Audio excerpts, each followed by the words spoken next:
Hi, Wycliffe Barrett here. It is freezing. I'll see you right after the intro. November 180 Bravo Bravo, good afternoon to you. Report your altitude? 2,000 feet on 1014, Bravo Bravo. Bravo Bravo. What we're going to do today, well, we're going to have a live Q&A, but also I'm going to have a look at JSGME, which is a simple way of getting snow, ice, into Xplane, okay? It's really quite simple, straightforward. Also, we're going to find JSGME. I'll show you where you need to install it, how you need to install it, and then what you need to do to get snow in Xplane 10. It's effective above a certain latitude and is dependent on the weather forecast as well. It's really good. I've had it for quite some time now, and I've forgotten how really easy it is to change from summer to winter. So we'll have a look at that. Just looking around here, you can see how cold it is. I'm in a beautiful part of Cardiff. This is an area called St Fagans. I often come here for filming, and as you can see, it's very beautiful. Very, very cold today. We'll see you shortly. Right, here we are at Tromsø. It's a lot colder than it probably was outside at St Fagans, but I'm glad I'm here. So Tromsø, here we have it, and you can see I've got some winter on, some really nice snow effects. This is up in northern Norway, and just using the JSGME enabler and Winter 1.1, this is what we achieve. Looks really good. Of course, being in Norway, of course, it's midday, the sun is going down. They don't see sun for very long, maybe only a couple of hours. But as you can see, the overall effect is really quite breathtaking. The airport is beneath the camera. But as we pan around the hills and the mountains, the sun is going down over the fjords and looks really quite spectacular.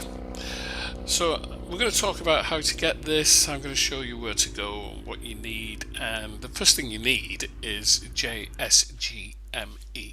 So I'm going to put a link in the description at the bottom where you can get it from, and it'll bring you to this page, and all you really need to do is click on the download button, download the package, and just place it on your desktop for the time being. Okay, so just download it to your desktop, and I'll show you exactly what is required to install it.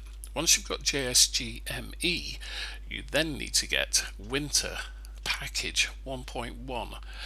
You can get this from xplane.org, and once again what I'll do is I'll put the link in the description at the bottom so you know exactly where to go to get it, and download this and put this to your desktop.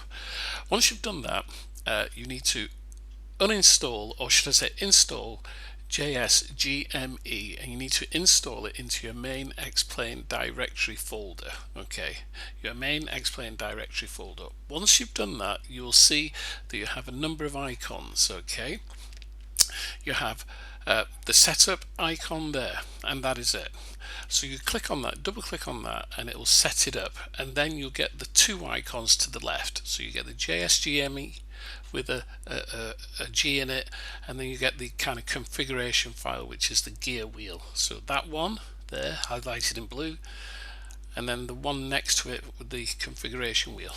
Once you've done that, you need to create a folder within your Xplane directory folder, within your main folder, and you need to call that JSGME mods. So there it is. So you create a folder there called JSGME mods, and once you've done that, you then need to install the Winter 1.1 package into it. You can see mine here. I've installed it, and there are a couple of other files, but the Winter 1.1 package is in there. Okay, that's all you need to do. Yeah, there you go. You see Winter, and then there's a couple of other files and folders there which they're automatically. All right, straightforward. Now then, at this point what you have to do is you need to install those textures into Xplane, and the way you do it is you run JSGME. So you double click on the icon, the that one there. Okay, double click that, and it will open up this. And on the left hand side you'll see Winter. At the moment you can see it on my right hand side, but when you open it, it'll be on the left hand side. So you highlight it, and then the little arrow at the top in the middle, you click on that and it will move it over to the right hand side, and it will rewrite everything in Xplane for winter. Okay, it's just one click. The first time you do it, it will take some time. It takes quite a few minutes because it's rewriting everything and reinstalling everything. If you want to uninstall it, so you want to revert back to spring in the springtime, you highlight it where it says winter on the right hand side, and then the second button down underneath, you click that one, it moves it to the left and it actually uninstalls it from Xplane, puts all your other textures back in, and everything is back to normal. It is so simple. It is one click. The next time that you actually install the winter textures, they will go in a lot quicker. It's only the first time that it takes some time to do it, and then that is it. It is so simple. It's one of the easiest methods of changing seasons, and as you can see, the effects are quite dramatic on, as I showed you on some of the pictures earlier. So that's it, straightforward, no jiggery pokery. It's really done very, very quickly, and I hope you enjoy it. Well, we're going to get on to the live vlog in a moment. If you get stuck, there are install instructions where you download Winter 1.1 right down the page. If you get stuck, go to there. If you get stuck, then come to Facebook. We'll help. Okay, got a question here from Lewis Priestley.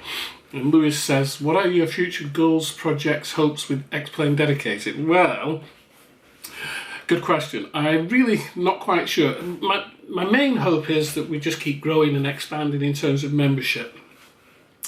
With the blogs on YouTube, it's just keep producing blogs, hopefully on a weekly basis, sometimes every couple of weeks, and trying just to fulfill a need that is missing from other vlogs. Somebody wrote a really nice comment on one of the blogs saying that he felt that Xplane Dedicated was really the only channel that he had found on YouTube that explained everything you needed to know about Xplane. And that really is about it. Now, if I can keep doing that, and hopefully I'll do that for as long as possible, then fine. The big thing, the thing that I've been wanting to do for a number of years, is create a UK-based scenery design group. I tried to get it going a couple of years ago, didn't work. I've tried again this year, and now we've got some great people working in that group. So Emma Bentley, Einstein, GMGK1, I believe Vittorio Greco. There's a number of people who are working in that group. It's got a very complex name, Xplane Dedicated Design Group, XPDDG, and that is fulfilling some of the things that I really wanted when I was thinking about a UK design group. Jacob Stewart says, can I say anything about the X737? Well, no, I can't, I'm afraid, because we're under a non-disclosure agreement, which basically means we can't say anything about it, other than it is coming. Not quite sure when it's coming. It will be along soon, and also that when it does come, you will thoroughly enjoy it. That's all I can say, and I really do apologise about that. Robin Crum asks, what are your hopes on add-ons for Xplane this year? But things that I might like but aren't available for Xplane. Well, I'd like loads of stuff. One of the things that I would really like to see, I would like to see contrails. Some of you may remember a program from the other simulator called Contrails Pro. I would really like to see something like that in Xplane. There are contrails within SkyMax Pro, but they're drone contrails, and whilst it's very clever, and when you see them they look great, I really would like to see contrails coming from aircraft, like in the other program. That's one thing. I'd like to see the water sorted out, although you can do that through RTH, but not everybody has RTH, so I would like to see that. In terms of aircraft, well, it's obvious. We want the 737s, we want PMDG to get in there. I'd really like to see Coronado doing some more stuff, although they do plenty. Probably any of the Boeing aircraft that are about, and I'd like to see Concorde, a really good Concorde. We've got a freeware one, but I'd like to see a really good Concorde. And then finally, on top of all of that, what I would really like to see is faster loading times.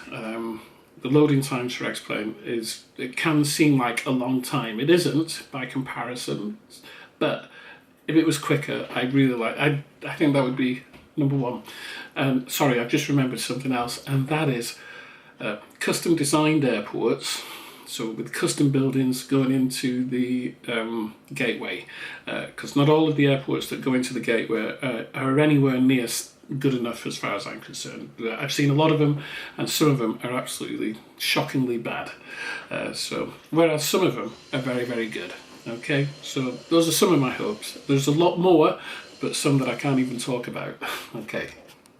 Jacob, sure. I've just answered that question for Robin Crumb, so we'll give that one to you as well. Okay. Yeah. Oh, the other hope, I suppose, is that it's a real crossover year, that we get lots of people coming over. Just they don't have to come over permanently. They want to just come and try it, or try it. That's the thing. And the other thing I've just remembered, I'd like to see a new graphical user interface. Itchy notes 1, 2, 3. Robert Hockworth asking the same question about is there any other aircraft I'm looking forward to. I mentioned that earlier, so I think that just about covers it. In all honesty, though, the one aircraft that I'm really looking forward to is the IXEG. When that comes out, it's just going to be such a game changer, and it is going to be absolutely superb. So that is the one thing that I'm really, really looking forward to. Philip Whitehead is asking about the winter textures. Is there any other way, or is there any other planned ways of winter being depicted in Xplane other than the ones that are available now, and even the one that's in this vlog?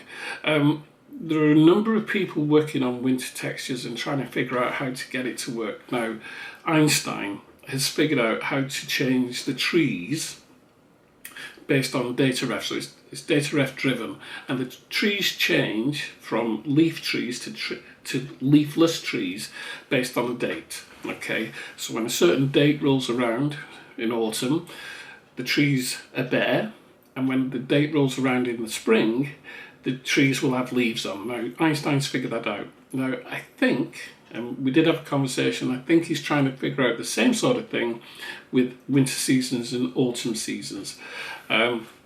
SkyMax, Max XP, the makers of SkyMax Pro and SoundMax, they were also working on seasons, but that's gone a little bit quiet, so I'm not quite sure. But there are people working on it, and I'm sure somebody will figure it all out, and you fly along, and as the seasons go by, then they will change. There's a lot of data, though, to be put in, an awful lot of data to make that work. Okay, John Fly is asking here, have you attended a flight sim convention? He's going to one and he's not sure what to expect. Well, I have been to loads of them here in the UK. I've been to RAF Cosford, I've been to the Western Flight Simulator show, I've been to the Birmingham NEC Flight Sim show. I've been to quite a number of them, and they're more or less all the same. After you've been to the first one, you go to the next one and you more or less see the same people, which is nice because you're bumping into old friends and new friends. You'll find that there'll be exhibitors showing their software, there'll be exhibitors there with the hardware, there'll be people selling software, there'll be people selling hardware, there'll be cockpits, everything, and they're really great events. I'm not sure about Flight Sim Con, I'm not quite sure where that is. I think it might be in the States. Obviously, with America being so much bigger, some of the shows, they tend to be quite localized, so you get people coming from maybe not all over the state, but maybe from the city and around, whereas here in the UK it's a smaller place, so you get people travelling from Scotland down to Birmingham and from London up to Birmingham. It's not so bad. And there's shows in Europe, there's one in Lelystad and there's one in Germany as well, and they're all over the place, but they are great and you really, really will enjoy yourself. Take plenty of money or your parents' credit card. It is freezing. Yeah.